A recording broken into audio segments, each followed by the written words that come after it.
आज हम delta Corp का एक स्टॉक रिव्यू करेंगे। इस कंपनी को रिव्यू करने के लिए मुझे एसके ने कहा है एंड एसके ने मुझे पूछा है कि क्या इस कंपनी का एक टर्न अराउंड हो सकता है, राइट। तो डेल्टा कॉर्प का थोड़ा बिजनेस मॉडल समझा दूंगा। इसके दो मेजर बिजनेसेस हैं। सबसे पहला बिजनेस तो इनका कसिनो का बिजनेस है। तो फिजिकल कसिनोज है गोवा में, सिक्किम में, और उन कसिनोज को बहुत अच्छी तरीके से बंडल किया गया है होटल्स के साथ, रिजॉर्ट्स के साथ, ताकि एक हॉस्पिटैलिटी बिजनेस खड़ा कर सको आप, राइट। तो एक एंड कस्टमर के लिए, एंड यूजर के लिए end to end experience, end to end hospitality experience ये कंपनी दे रही है। तो ये एक बिजनेस है।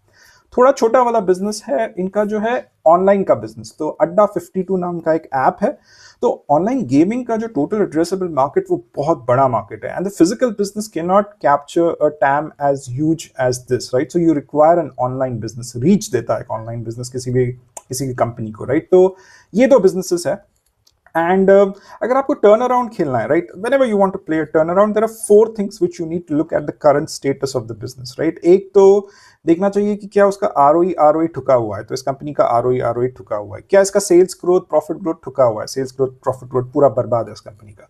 तीसरा, is the operating profit margin contracting? Yes, the operating profit margin is contracting. And fourth and the most important, has the market derated this company? तो इस कंपनी का स्टॉक प्राइस जो है वो अच्छी तरह से कोलैप्स हुआ है पिछले साल। तो चारों जो पॉइंट्स मैंने मेंशन किए हैं वो इस कंपनी में ऑलरेडी है।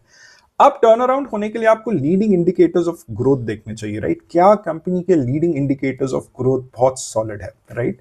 तो इस कंपनी के leading indicators of growth solid नहीं है, फ्रैंकली स्पीकिंग। एक तो इसके ऊपर जो जीएसटी लगता था, तो जो भी बेट्स लगते हैं या फिर जो चिप्स खरीदते हैं लोग जब कसिनो बिजनेसेस में या कसिनोज में जाते हैं, तो उस पर पहले 28% जीएसटी लगता था। उसको गवर्नमेंट ने इंक्रीज करके 40% कर दिया सितंबर 25 में, मतलब 2 महीने पहले।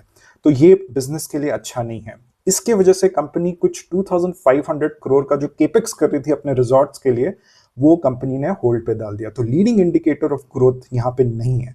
दूसरा इंपॉर्टेंट थिंग, एक ऑनलाइन गेमिंग बिल पास हुई है जो चाहती है कि एक बैन आ जाए इंडिविजुअल जो गेमिंग एप्स के ऊपर गेमिंग करते हैं या फिर कंपनीज भी जो गेमिंग करते हैं उनके ऊपर एक बैन ला दिया जाए। तो ये भी इस बिजनेस के लिए, जो सेकंड बिजनेस है अड्डा 52 का, उसके लिए this is bad news for the company, right. तो कहीं ना कहीं इस कंपनी को गवर्नमेंट ने श्राप दिया है। जब तक पॉलिसी नहीं बदलती या फिर गवर्नमेंट नहीं बदलती है, ये श्राप हटेगा।